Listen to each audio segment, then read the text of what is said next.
wabarakatuh. Hari ini kita akan membahas materi ekonomi teknik mengenai analisis titik impas.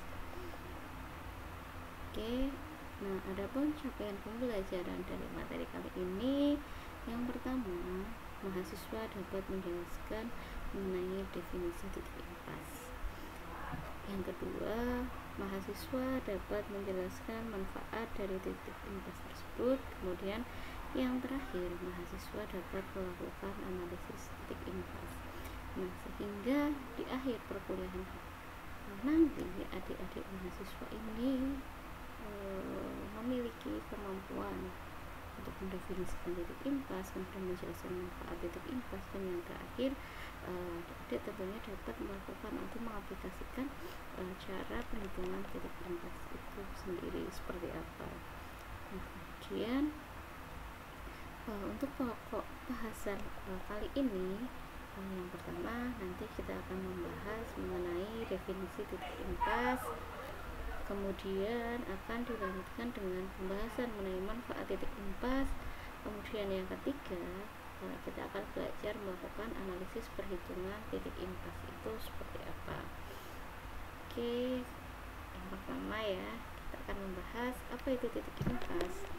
Titik impas atau biasa dikenal dengan PEP atau Peak Event Point merupakan titik di mana terjadi keseimbangan antara pendapatan dan modal yang dikeluarkan, sehingga untuk titik impas ini usaha tidak terjadi kerugian ataupun keuntungan gitu ya, atau istilahnya biasa kita kenal dengan balik modal seperti itu.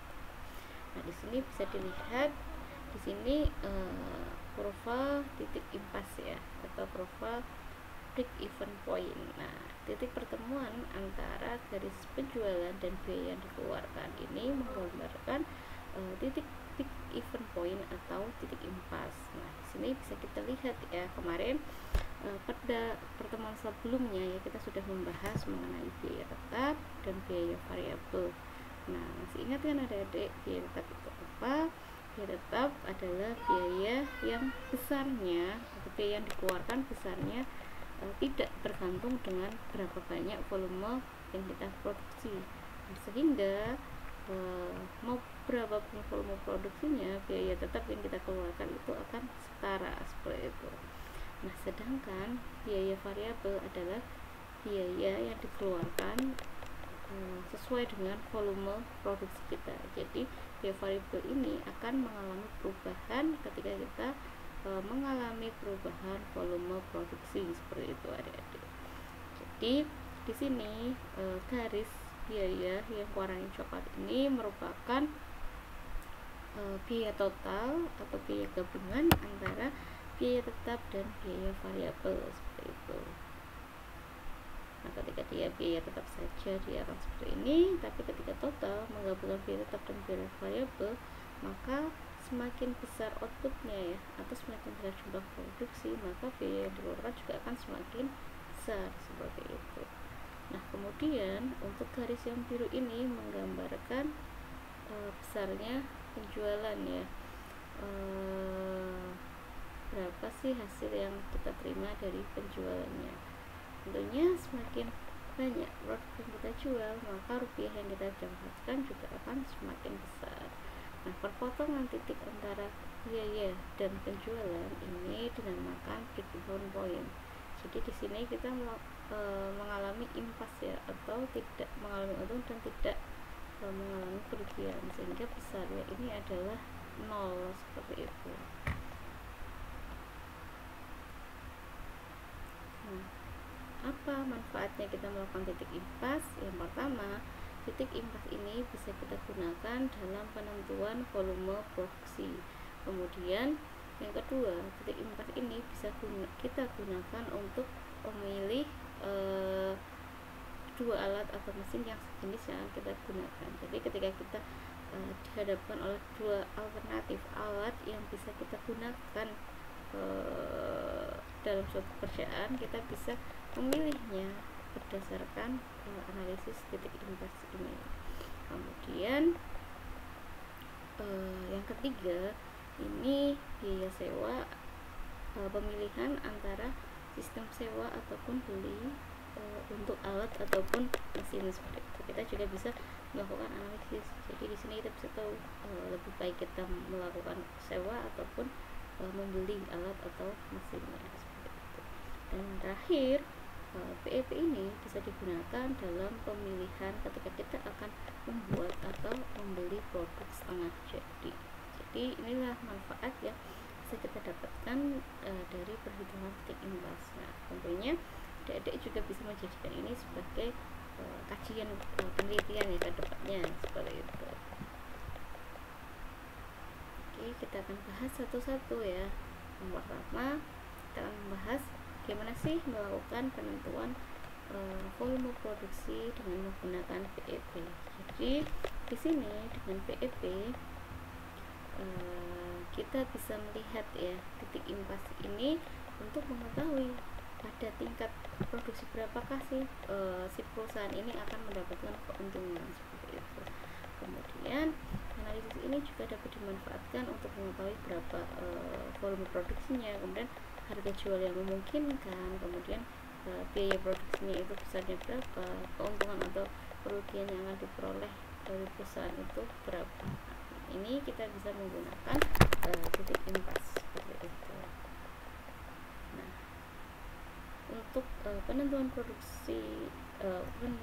produksi ini ada beberapa parameter yang dibutuhkan ya dalam analisisnya. Yang pertama itu F atau fixed cost atau biaya tetap, di mana satuannya rupiah per tahun.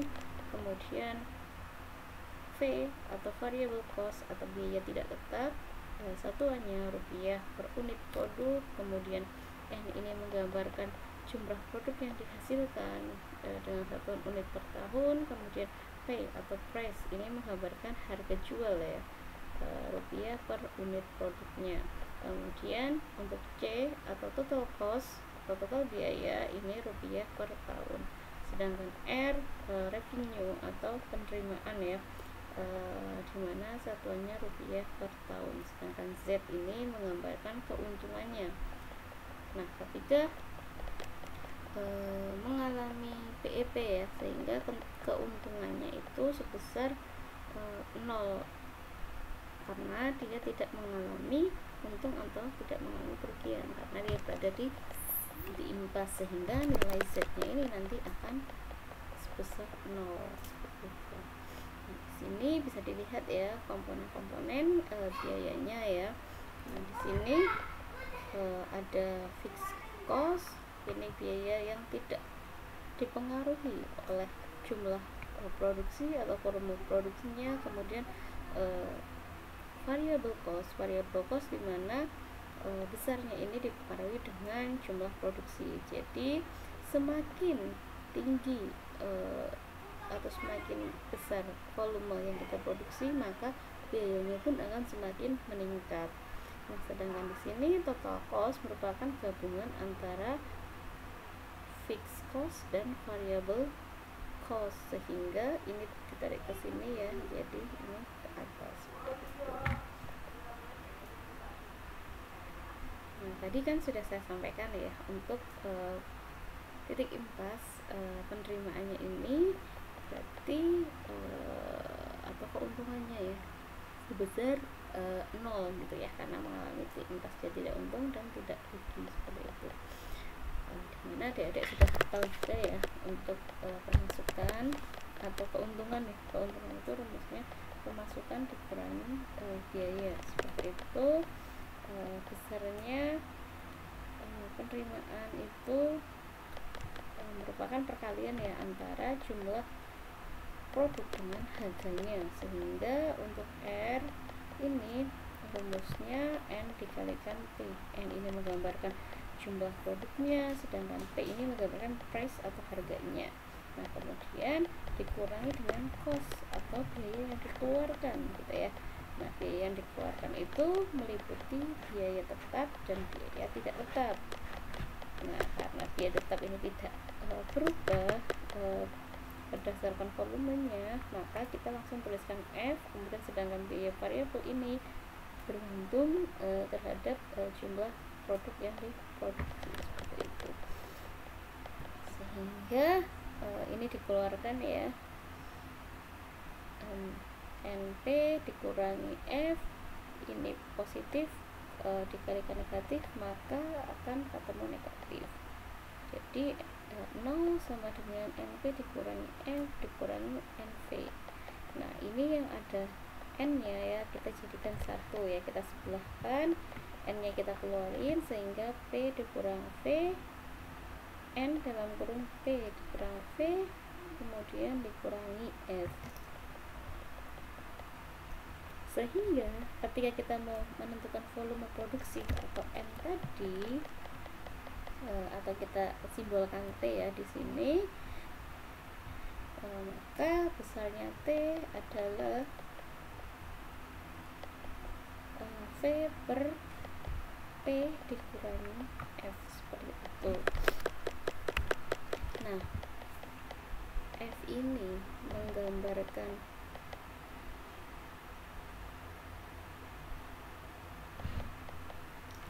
fixed cost, P ini menggambarkan price atau harga produknya, kemudian V ini menggambarkan variable cost atau biaya tidak tetapnya, seperti itu.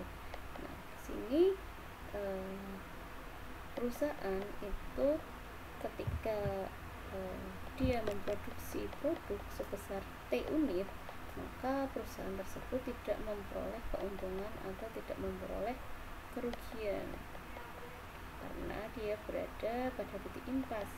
Sehingga ketika dia ingin perusahaannya untung, maka dia harus memproduksi barang dengan jumlah melebihi dari titik impas yang dihasilkan atau T unitnya tadi, seperti itu. Nah, sedangkan ketika perusahaan memproduksi produk di bawah T unit ini, maka perusahaan tersebut akan mengalami kerugian. Misalkan dari hasil perhitungan ya, kita mendapatkan nilai T100. Nah, perusahaan X ini mampu memproduksi sebesar 1000. Nah, karena hasilnya 1000 ini, hasil produksinya 1000 ini melebihi nilai T tadi 100, maka perusahaan tersebut akan mengalami keuntungan. Nah, sedangkan ketika perusahaan itu hanya mampu memproduksi 50, maka perusahaan tersebut akan mengalami kerugian karena hasil produksinya itu berada di bawah T unit tadi, seperti itu. Bisa dipahami ya sampai di sini. Kemudian, nah ini ada grafik tadi ya, grafik BEP. Nah, untuk yang di tengah ini merupakan titik impasnya ya, atau titik BEP, sedangkan ketika di sebelah kiri ini akan mengalami kerugian dan sebelah kanan ini akan mengalami keuntungan, seperti itu. Nah, agar ada bayangan ya, kita langsung ke contoh soal yang pertama ya.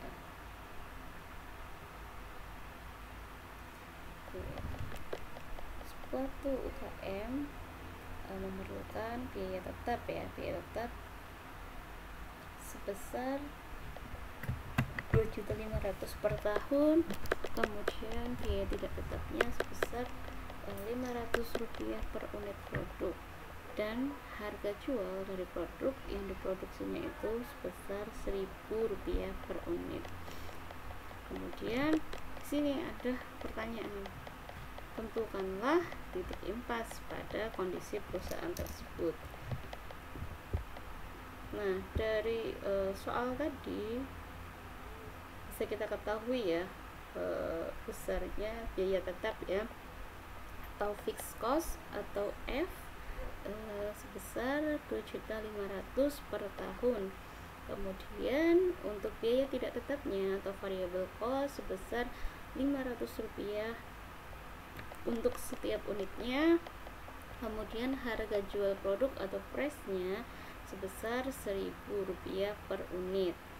Nah, kemudian tadi pertanyaannya, tentukan titik impas produksi ya, atau T dari perusahaan tersebut. Sehingga dari penjelasan tadi ya, dari rumus tadi bisa kita selesaikan, di mana rumusnya T sama dengan F atau fixed cost dibagi dengan harganya ya, harga produknya dikurangi dengan biaya variabelnya.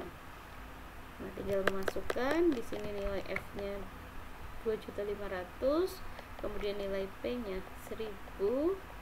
Nah, selisih dari P dan V, karena V-nya 500, selisihnya 500. 2 juta dibagi dengan 500 sama dengan 5.000. Nah, sehingga di sini bisa kita ketahui titik impas dari kondisi tersebut itu perusahaan memproduksi sebesar 5.000 per unit untuk setiap tahunnya, sehingga ketika perusahaan ingin untung ya, maka perusahaan harus memproduksi produk lebih dari 5.000 unit untuk setiap tahunnya, seperti itu. Nah, kemudian yang kedua, pemilihan 2 buah alat. Nah, PEP ini bisa kita gunakan untuk pemilihan 2 buah alat. Ketika kita memiliki 2 buah alternatif ya, alternatif dalam penggunaan alat yang memiliki fungsi yang sama, untuk penentuannya kita bisa menggunakan analisis PEP ini. Nah, nanti alternatif yang kita pilih adalah mesin yang memiliki biaya produksi per unit yang paling murah, seperti itu. Nah, kemudian pada analisis ini masing-masing alat harus diketahui biaya tetapnya berapa, kemudian biaya tidak tetapnya berapa, serta yang terakhir kapasitas dari alatnya itu seberapa besar, seperti itu. Jadi untuk melakukan ini adik-adik harus tahu komponen-komponen biaya dan kapasitasnya. Nah, di sini titik impas biasanya jumlah jam kerja per tahun atau volume produksi per tahun. Nah, bergantung pada satuan biaya. Ya.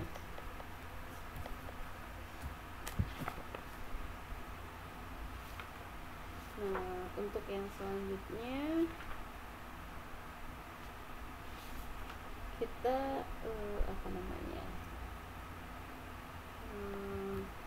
contoh soal ya. Penjelasan dulu.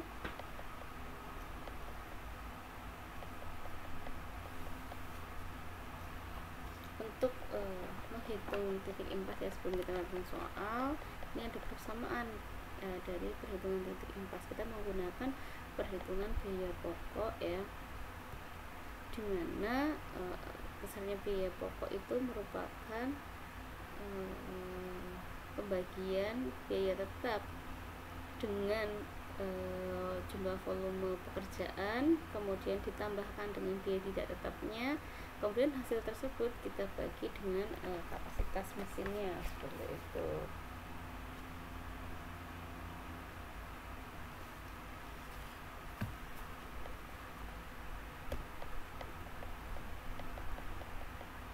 Nah, ini contohnya ya, sebuah KUD akan membeli rice mill unit ya.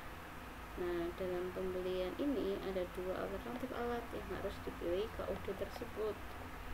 Nah, ada beberapa data teknis dari masing-masing alat ya. Di sini KUD mempertimbangkan rice mill unit A dan rice mill unit B. Di sini bisa lihat spesifikasinya ya, mulai dari harga hingga umur ekonomisnya berbeda. Nah, untuk rice mill unit A ini harganya 35 juta dengan kapasitas 600 kg per jam. Kemudian tenaga dari rice mill unit A ini sebesar 12 horsepower, kemudian bahan bakarnya menggunakan solar, dan solar yang dibutuhkan sebesar 0,2 liter untuk setiap horsepower per jamnya. Kemudian rice mill unit A ini membutuhkan pelumas sebesar 0,8 liter per horsepower untuk setiap 100 jamnya. Nah, nilai akhir atau salvage value dari rice mill unit A ini sebesar 3.500.000 dengan umur ekonomis selama 5 tahun. Kemudian untuk rice mill unit B ini memiliki harga beli sebesar 21 juta. Kemudian dia memiliki kapasitas 300 kg per jam dengan daya tenaga sebesar 8 horsepower. Kemudian bahan bakarnya dia tidak menggunakan solar tapi menggunakan bensin. Nah, harga bensinnya itu sebesar kebutuhan bensinnya itu sebesar 0,25 liter per horsepower untuk setiap jamnya. Nah, sedangkan rice mill unit B ini membutuhkan pelumas juga sama seperti dengan rice mill unit A, di mana pelumas yang dibutuhkan sebesar 0,25 liter per horsepower untuk setiap 100 jamnya.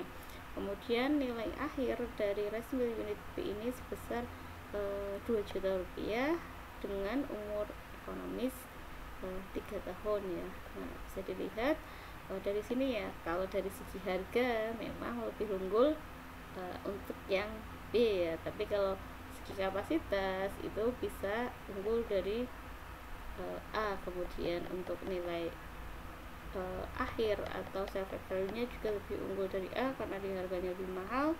Kemudian umur ekonomisnya ini juga lebih besar ya, A atau lebih lama A jika dibandingkan dengan rice mill unit B. Nah, maka di sini si KUD ini harus melakukan analisa ya untuk menentukan kira-kira mau membeli mana antara rice mill unit A atau rice mill unit B seperti itu. Nah, selain itu ada juga keterangan tambahan ya. Tadi kan baru kapasitasnya, belum ada harganya ya. Nah, dari kebutuhan solar, karena rice mill unit A ini membutuhkan solar ya, biaya solarnya itu sebesar 4.000 untuk setiap liternya. Kemudian untuk biaya operator itu sebesar 40.000 ya per hari dengan jam kerja selama 8 jam ya dalam waktu sehari. Nah, harga bensinnya karena untuk yang rice mill unit B ini membutuhkan bensin, harganya 6.000 untuk setiap liternya. Kemudian untuk pelumas, karena dua-duanya menggunakan pelumas, harga pelumasnya 20.000 per liter. Selain itu ada pengeluaran tingkat bunga modal ya. Nah, tingkat bunga modal ini masing-masingnya itu 12% per tahun dan asuransinya sebesar 0,25% dari harga awal. Kemudian selain itu ada pengeluaran lain yang dibutuhkan, yaitu biaya perbaikan sebesar 2% dari harga awal untuk setiap 100 jamnya. Kemudian ada juga biaya lain yang dikeluarkan, yaitu pajak dan bangunan sebesar 1% dari harga awal. Nah, untuk penyusutannya ini dihitung dengan garis lurus ya. Adik-adik sudah belajar penyusutan, jadi karena garis lurus setiap tahunnya nominalnya akan sama seperti itu.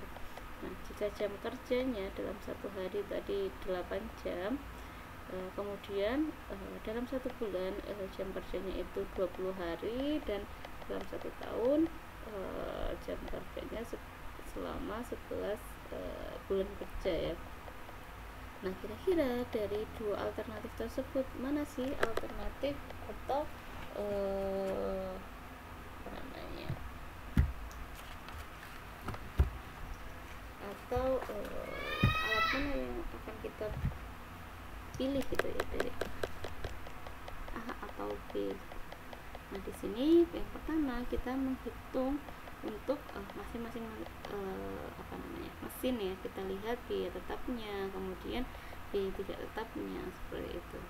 Nah, untuk biaya tetap kan adik-adik masih ingat ya, biaya yang dikeluarkan tidak bergantung terhadap biaya produksi. Nah, dari soal di atas tadi, biaya tetapnya itu ada penyusutan, asuransi dan bunga modal, kemudian pajak dan bangunan. Nah, untuk penyusutan tadi dari soal diketahui kalau mesin A ini harganya 35 juta, kemudian nilai akhirnya sebesar 3.500.000 dengan umur ekonominya 5 tahun, sehingga kita bisa menghitung dari pertanyaan tersebut, kita bisa menghitung penyusutan setiap tahunnya itu berapa banyak, seperti itu. Nah, di sini kita kurangkan ya antara nilai yang kita beli ya 35 juta kemudian dengan sisa nilai akhir setelah umur ekonomis 5 tahun. Jadi 35 juta kita kurangi karena nilai akhirnya 3.500.000, kemudian umur ekonomisnya 5 tahun kita bagi 5, sehingga biaya penyusutan setiap tahunnya ini sebesar 6.300.000. Nah, sedangkan untuk asuransi dan bunga modal di sini besarnya tadi ya dari soal itu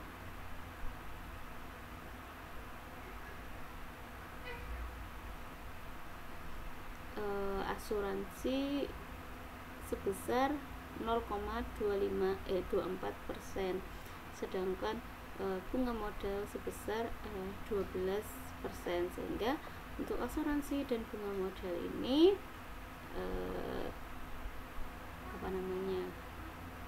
kita jadikan satu sehingga 12,24%. Kemudian kita kalikan harga awal itu 35 juta, kemudian kita kalikan karena umur ekonomisnya 5 tahun, karena rumusnya ya ditambahkan 1 kemudian dibagi 5 dikalikan 2, sehingga ketemu biaya asuransi dan biaya bunga modal sebesar 2.570.400 rupiah, seperti itu. Nah, setelah kita menghitung biaya asuransi dan modal, kita juga menghitung biaya pajak dan bangunan. Tadi besarnya biaya pajak dan bangunan itu adalah 2% dari biaya awal, sehingga kita kalikan 35 juta, maka didapatkan hasil 700.000 rupiah. Nah, di sini kita sudah menghitung penyusutan, asuransi, pajak dan bangunan, sehingga kita bisa tahu total biaya tetap yang dikeluarkan sebesar 9.570.400 rupiah untuk setiap tahunnya. Nah, selain kita menghitung biaya tetap, kita juga menghitung kebutuhan biaya tidak tetapnya. Di sini kebutuhan biaya tidak tetapnya ini sebesar 23.520 rupiah per jamnya. Ini kita hasilnya kita dapatkan dari penjumlahan bahan bakar ya, kebutuhan bahan bakar, pelumas, perbaikan dan operator. Nah, bahan bakar tadi dari soal itu diketahui untuk setiap liter kebutuhan setiap horsepowernya itu 0,2 liter, karena kapasitas daya dari mesin A maksudnya ya, dayanya 12, sehingga kebutuhan bahan bakar ini dikalikan 0,2 dikalikan 12. Kemudian untuk hasilnya biaya, karena per liternya 4.000, maka kita kalikan 4.000, sehingga biaya yang dikeluarkan untuk bahan bakarnya itu sebesar 9.600. Kemudian untuk pelumas itu kebutuhannya tadi 0,8 liter untuk setiap horsepowernya. Jadi karena dayanya 12, 0,8 kita kalikan 12. Kemudian untuk harganya itu 20.000 karena tadi 0,8 untuk setiap hour per 100 jam, jadi kita bagikan 100 sehingga biaya pelumasnya 1920 seperti itu. Kemudian untuk perbaikannya, untuk setiap jamnya setiap 100 jam itu 2% dari harga awal, jadi 2% kita kalikan 35 juta, kita bagi 100 sehingga ketemu 7.000. Nah, untuk biaya operator per harinya itu 40.000, sedangkan dalam satu hari itu ada 8 jam kerja, maka biaya operator yang dikeluarkan itu sebesar 5.000 rupiah. Nah, dari sini kita bisa menghitung biaya tetapnya tadi dapat 23.520 rupiah per jam. Hal tersebut kita lakukan juga untuk mesin yang B. Kita hitung penyusutannya tadi, harga awalnya 21 juta, kemudian nilai akhirnya 2 juta, kita kurangkan, kita bagi 3 karena umur ekonomisnya 3 tahun, sehingga kita bisa melihat penyusutannya untuk setiap tahunnya sebesar 6.033.033 rupiah 333 seperti itu. Sama seperti dengan mesin A tadi, ada asuransi dan bunga modal. Nah, asuransi dan bunga modalnya tadi kita jumlahkan sehingga hasilnya 12,24% ya, jumlah antara asuransi dan bunga modal. Kemudian kita kalikan P-nya atau harga awal dari mesinnya ini 21 juta, kemudian kita kalikan N+1.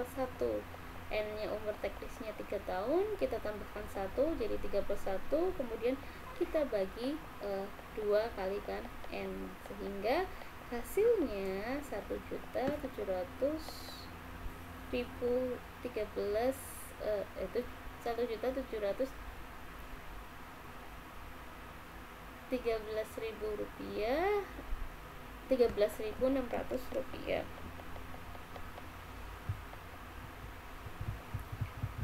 Kemudian pajak dan bangunannya 2% dikalikan 21 juta itu 420.000. Kemudian kita bisa menghitung total biaya tetap dengan menjumlahkan penyusutan, asuransi, bunga modal, pajak dan bangunan, sehingga hasilnya sebesar 8.446.933 rupiah untuk setiap tahunnya. Setelah kita menghitung biaya tetap, kita juga melakukan perhitungan biaya tidak tetap. Nah, biaya tidak tetap ini besarannya ada yang dikeluarkan, yang bisa dikeluarkan ada biaya bahan bakar, pelumas, perbaikan, dan operator. Nah, kita hitung sama halnya dengan menghitung mesin A, bahan bakar tadi kebutuhannya 0,25 liter untuk setiap horsepowernya, karena dayanya 8 kita kalikan 8, kemudian harga per liternya 6.000 kita kalikan 6.000. Kemudian untuk perumasnya kebutuhannya 0,25 untuk setiap horsepowernya, dayanya 8 kita kalikan 8. Kebutuhan tersebut untuk setiap 100 jam ya, jadi kita bagi 100. Nah, untuk harga perumasnya 20.000 kita kalikan 20.000 sehingga ketemu 400.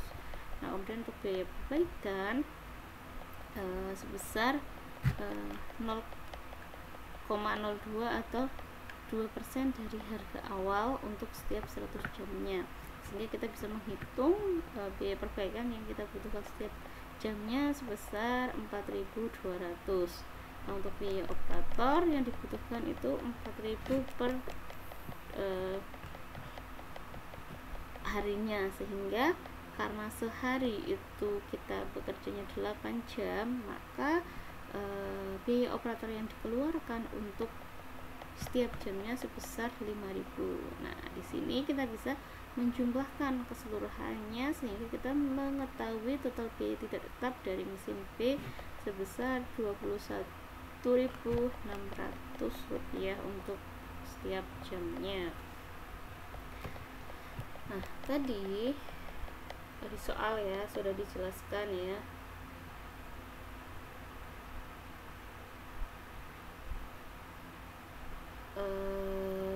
kalau jam kerjanya dalam waktu satu hari itu 8 jam, dalam satu bulan 20 hari, dalam satu tahun 11 bulan.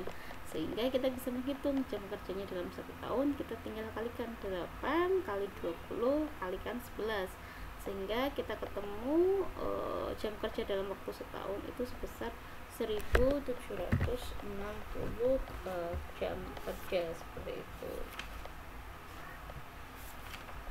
Kemudian kita bisa menghitung biaya pokoknya ya dari masing-masing alat tadi ya. Nah, dimana rumus biaya pokok tadi sudah dijelaskan di depan ya, masih ingat? Besarnya biaya pokok tadi. Nah, biaya pokok atau PP dapat dihitung dengan rumus hasil bagi antara biaya tetap.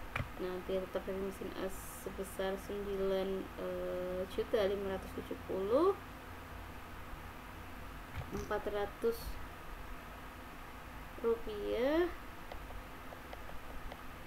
dibagi dengan jumlah volume pekerjaan dalam satu tahun itu ada 1760 jam. Kemudian hasil tersebut kita tambahkan dengan biaya tidak tetap. Nah, biaya tidak tetap dari mesin A itu sebesar 23.520 rupiah. Nah, hasil penjumlahan tersebut nantinya kita bagi dengan kapasitas mesinnya. Kapasitas mesinnya 600 kan tadi di soal. Nah, sehingga kita bisa tahu biaya pokok dari mesin A itu sebesar 48 rupiah untuk setiap kilonya, seperti itu. Nah, sedangkan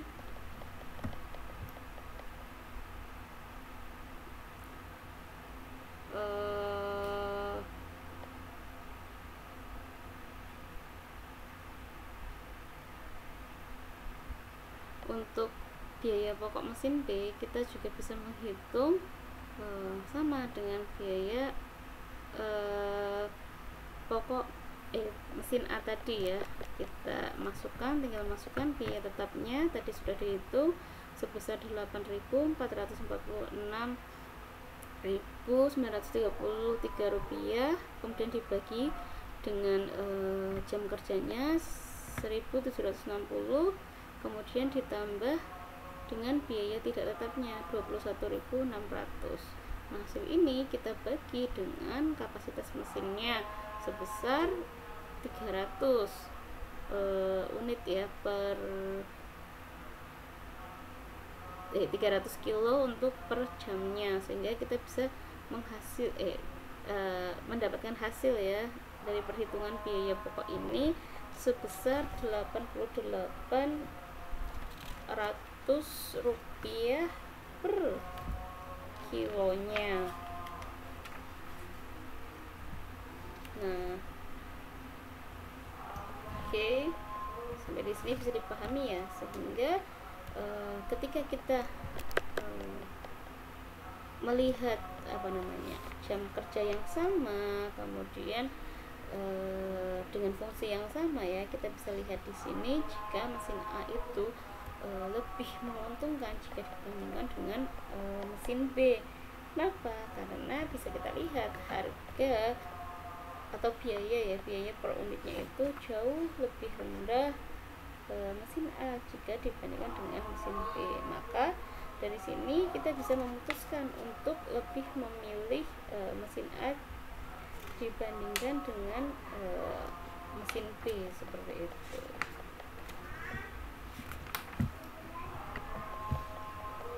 Itu tadi contohnya ya, contoh alternatif ketika kita mau memilih dua mesin seperti itu ya. Yang kita pilih yang biaya per unitnya itu lebih rendah di antara dua alat yang kita gunakan.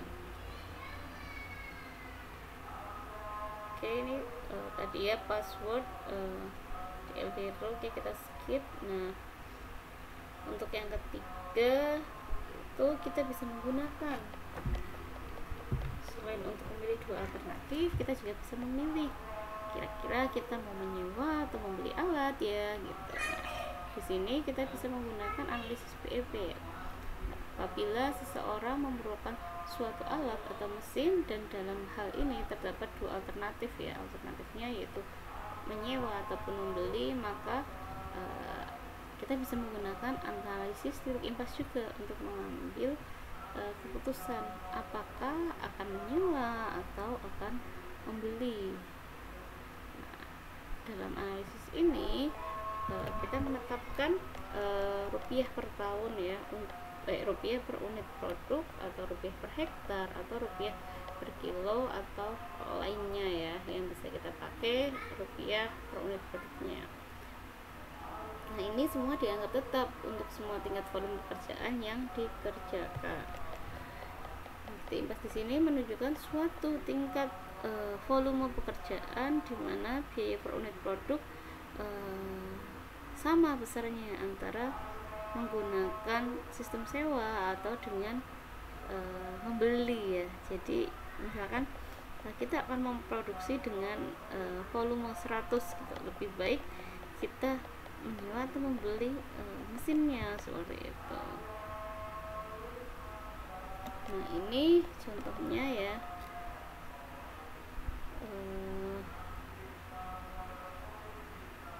Untuk perhitungannya di sini bisa dilihat ya, S atau harga sewa untuk setiap harga sewa besarnya rupiah untuk setiap unitnya dapat dicari dengan biaya tetap dibagi dengan jam kerja untuk per tahunnya ditambah dengan biaya tidak tetap dibagi dengan kapasitas mesinnya. Nah, ini untuk mencari S ya, ketika BT atau biaya tetap, kemudian jam kerja per tahunnya, biaya tidak tetap, dan kapasitasnya itu diketahui dan ditanyakan S atau harga sewanya, kita bisa menghitungnya. Kemudian untuk ketika kebalikannya ya, yang jam kerjanya tidak diketahui, kita juga bisa menghitung pakai rumus X sama dengan BT dibagi KS dikurangi BTT seperti itu. Jadi untuk menghitung jam kerja per tahun bisa kita cari dengan pembagian antara biaya tetap dibagi dengan selisih antara kapasitas dengan harga sewa dan biaya tidak tetap ya. Nah, contohnya seorang petani ingin membeli sebuah mesin penggiling padi. Nah, mesin tersebut memiliki biaya tetap sebesar 10 juta untuk setiap tahun dan biaya tidak tetap sebesar 5.000 per jam. Nah, di sini kapasitas mesin penggiling yang ingin dibeli oleh petani tadi sebesar 1000 kg gabah untuk setiap jamnya. Nah, itu kan tadi keputusan ketika mau membeli ya. Hal-hal yang perlu dipertimbangkan adalah hal-hal tersebut. Nah, sedangkan di sini ketika petani mau menyewa ya, tidak membeli, menyewa, petani menyewa untuk penggiling gabah ini besarnya 400 rupiah untuk setiap kilonya. Nah, di sini petani ini memiliki sawah ya. Nah, sawah yang dimiliki petani tersebut mampu memproduksi 6 ton gabah untuk setiap hektarnya. Jadi dari 1 hektar lahan ketika dipanen dia dapat menghasilkan sebesar 6 ton gabah seperti itu. Nah, lahan tersebut dapat dipanen selama 2 kali dalam 1 tahun. Berarti untuk 1 tahun petani tadi ketika memiliki 1 hektar ya bisa panen sebesar 12 ton karena 6 dikalikan 2. Nah, sekarang pertanyaannya, kira-kira berapa luas sawah minimum yang harus dimiliki oleh petani agar ketika petani membeli ya itu lebih untung daripada sewa gitu ya. Nah, ini kita bisa menghitung. Tadi kita hitung dulu apa namanya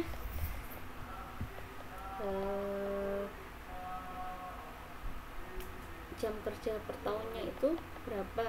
Tadi untuk X kan rumusnya biaya tetap dibagi kapasitas dikalikan harga sewa dikurangi biaya tidak tetap, sehingga kita masukkan biaya tetapnya sebesar 10 juta, kemudian kapasitasnya 100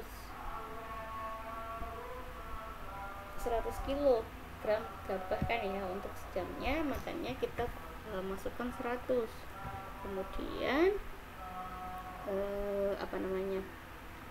kita kalikan dengan S atau harga sewa. Nah, harga sewa ketika kita mau nyewa itu harga sewa untuk setiap kilonya itu 450 rupiah ya tadi. Kemudian kita kurangi dengan biaya tidak tetapnya. Nah, biaya tidak tetapnya untuk per jam itu tadi sebesar 5.000. Nah, dari data tersebut kita bisa mendapatkan hasil jam kerja per tahunnya, yaitu sebesar 250 jam per tahun. Nah, jadi sekarang kita bisa menghitung untuk membeli mesin tersebut agar menguntungkan, maka jumlah kerja dalam 1 tahun harus sebesar 250 jam. Nah, selama 1 tahun gabah itu yang harus dikirim minimal kira-kira berapa. Nah, berikan kapasitasnya 100 ya, jadi 100 ini kita kalikan jam kerjanya, maka dalam 1 tahun kita bisa menggiling sebesar 25 kilo atau 25 ton. Nah, padahal produksi gabah itu dalam 1 hektar itu 6 ton. Nah, 6 ton bisa dipanen 2 kali, sehingga dalam 1 tahun itu panennya itu 12 ton untuk masing-masing, untuk setiap hektarnya maksudnya ya. Nah, sehingga di sini kita bisa tahu minimal berapa sih luas yang harus dimiliki petani agar layak untuk membeli alat daripada menyewa seperti itu. Jadi tadi ya yang harus dimiliki adalah gabah minimalnya itu kan 25 ton, sedangkan setiap hektar dalam 1 tahun itu menghasilkan 12 ton, maka dibutuhkan lahan seluas 2,1 hektar ya, agar petani itu layak ketika dia membeli alat jika dibandingkan dengan menyewa seperti itu. Nah, yang terakhir di sini kita bisa menggunakan untuk analisis memilih antara membuat ataupun membeli produk setengah jadi ya. Jadi misalkan adik-adik punya usaha ya, di sini alternatifnya adik-adik bisa membeli bahan setengah jadi atau adik-adik membeli bahan mentah ya. Jadi adik-adik membuat sendiri dari awal seperti itu. Nah, di sini apabila seseorang atau perusahaan memerlukan barang setengah jadi, dan dalam hal ini terdapat 2 alternatif ya, antara membuat ataupun membeli, maka analisis titik impas ini dapat juga digunakan untuk mengambil keputusan. Nah, dalam analisis ini biaya-biaya tetap produksi pada alternatif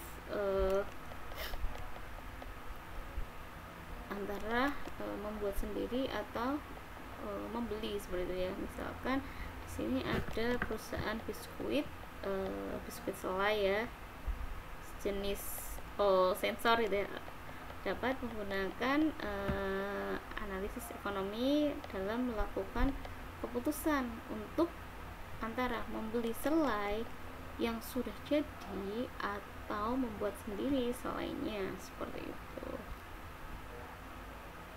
Nah, di sini bisa dilihat ini uh,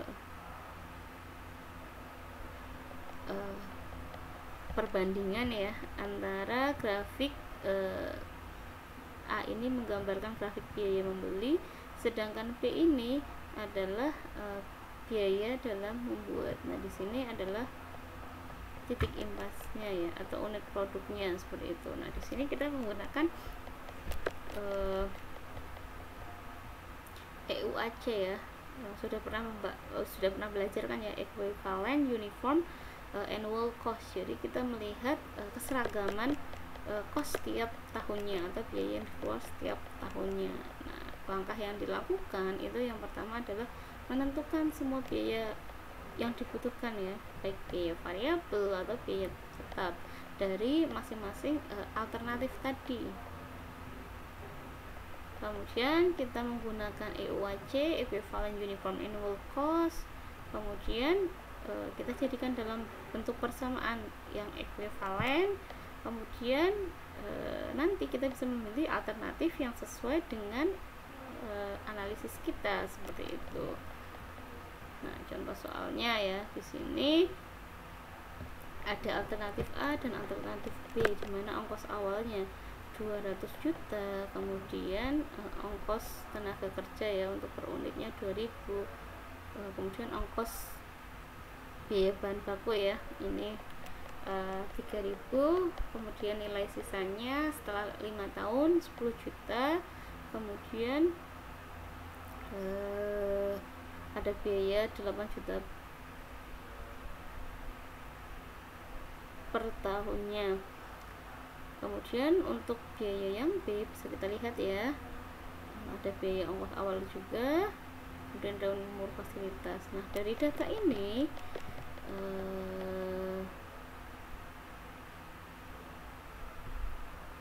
kita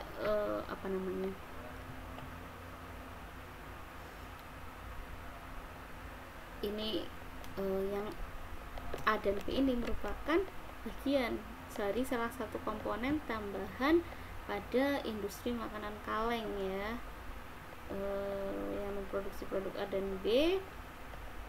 Nah, selain ada opsi yang di atas ya, nah perusahaan ini juga ditawari daripada membuat sendiri ya. Ketika membuat ini kebutuhannya, kemudian perusahaan itu ditawari untuk membeli masing-masing ya dari A ataupun B. Nah, 10.000 per karton, kemudian untuk yang B ini 15.000 per karton. Nah, pertanyaannya di sini, pada kebutuhan berapa per tahunkah perusahaan harus membuat sendiri A dan B? Kemudian kalau kebutuhannya hanya 2000 karton per tahun, kira-kira keputusan yang harus diambil perusahaan ini apakah memproduksi A dan B sendiri atau apakah harus membeli A dan B seperti itu. Nah, di sini ada asumsinya. Asumsi dari soal ini adalah A dan B ini independen, jadi mereka tidak ada hubungannya satu sama lain, mereka saling berdiri sendiri. Nah, kemudian di sini tidak ada biaya pesan, kemudian tidak terdapat diskon. Nah, dari sini kita bisa menyelesaikan dengan analisis BEP untuk masing-masing komponennya. Tadi kita menggunakan EUAC ya, keseragaman ya, untuk setiap tahunnya ya, annual equivalent uniform annual cost-nya. Nah, di sini untuk membeli, karena tadi ya kebutuhannya 10.000 ya, ada tawaran masing-masing 10.000 ya, berarti ketika kita membeli 10.000 dikalikan XA, karena kita tidak tahu ya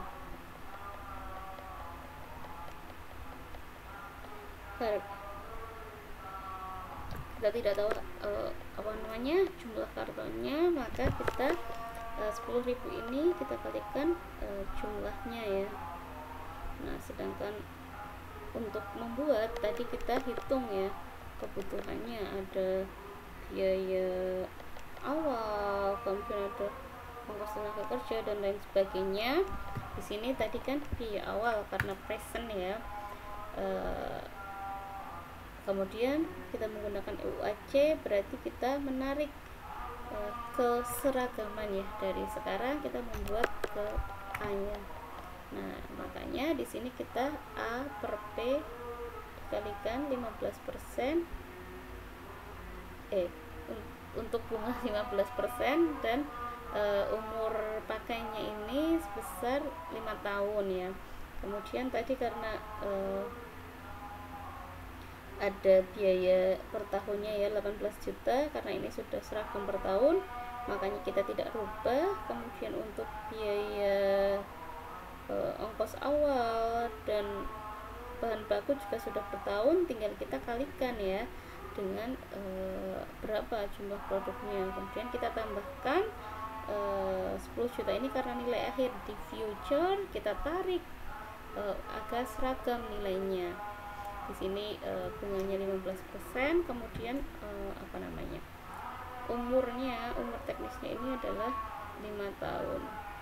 Nah, sehingga di sini kita bisa mendapatkan hasil ya, untuk nilai EUAC buat maksudnya untuk yang komponen A itu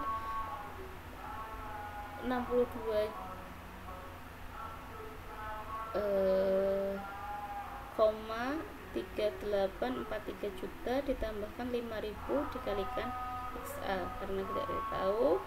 Nah, kemudian ketika BEP kan beli beli dan buatnya ini otomatis harus seimbang ya nilainya. Nah, sehingga nilai 10.000 ini setara dengan 6,23843 juta ditambah 5.000 XA, sehingga bisa didapatkan hasilnya itu sebesar 12.477 karton. Nah, begitu pula dengan komponen B, kita menghitung berapa sih ketika kita membeli dan kita membuat. Kemudian di sini kita bisa menemukan hasil jumlah dari komponen minimal dari XP yaitu 9.777 karton. Nah, dari hasil tersebut maka komponen A ini mencapai titik impas ketika melakukan pembuatan ya sebesar 12.477 karton, dan B sebesar 9.777 karton. Nah, ketika perusahaan ini mau memutuskan ya membuat sendiri, itu bisa dilakukan ketika kebutuhan A dan B melebihi batas dari masing-masing titik impasnya. Ketika tidak, berarti mending dia membeli daripada membuat, seperti itu. Nah, tadi pertanyaannya yang B, ketika 2000 kebutuhannya, maka keputusannya apa? Nah, keputusannya lebih baik membeli komponen A ataupun B karena hasil 2000 ini di bawah dari titik impas yang kita hasilkan baik di komponen A atau di komponen B, seperti itu adik-adik. Oke, demikian yang dapat saya sampaikan terkait analisis titik impas. Semoga bisa bermanfaat. Mohon maaf bila banyak kekurangan dan kesalahannya. Terima kasih. Assalamualaikum warahmatullahi wabarakatuh.